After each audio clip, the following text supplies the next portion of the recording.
তারুণ্য হাঁটছে স্লোগান, কণ্ঠে দ্রোহ দোলে, রাজপথে শোনা যায় পদধ্বনি, অধিকারের মশাল জ্বলবেই তারুণ্যের হাতে। পুরো নাম ফারহান আলী ওয়াহিদ। 18 বছর বয়সী এই ফুটবলার ফুলহ্যামের যুব দলের হয়ে করছেন নিয়মিত পারফরমেন্স। মাত্র 12 বছর বয়সে চেলসি ছেড়ে ফুলহ্যামে যোগ দেন তিনি। রয়েছে অসাধারণ গতি, প্রতিপক্ষকে মার্কিংয়ের দক্ষতা এবং গোল করার অসামান্য ক্ষমতা। ইংলিশ ক্লাব ফুলহ্যামের হয়ে আলো ছড়ানো এই ফুটবলারের প্রধান লক্ষ্য এখন ক্লাবের সিনিয়র দলে জায়গা করে নেওয়া। লক্ষ্য পূরণের পরই তিনি বাংলাদেশ জাতীয় দলের হয়ে খেলার ব্যাপারে হবেন মনোযোগী।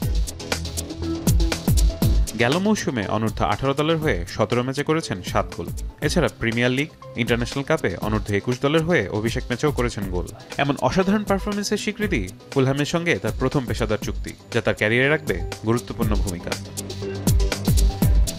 যদিও ফারহানের পুরো মনোযোগ এখন ক্লাব ক্যারিয়ারে, তবে হামজা সামিদদের পর বাংলাদেশ ফুটবলের উজ্জ্বল ভবিষ্যৎ হতে পারেন ফারহান। ইউরোপের শীর্ষ লিগের অভিজ্ঞতা সম্পন্ন একজন খেলোয়াড় জাতীয় দলে খেললে বাংলাদেশে ফুটবলে আসবে আরও রোমাঞ্চ। আপাতত ফারহানের পারফরমেন্সের দিকে দৃষ্টি রাখছে লাল সবুজের ফুটবল কর্তারা।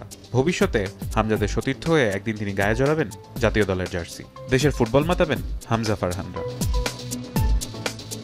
ফারহান ইহসান এখন।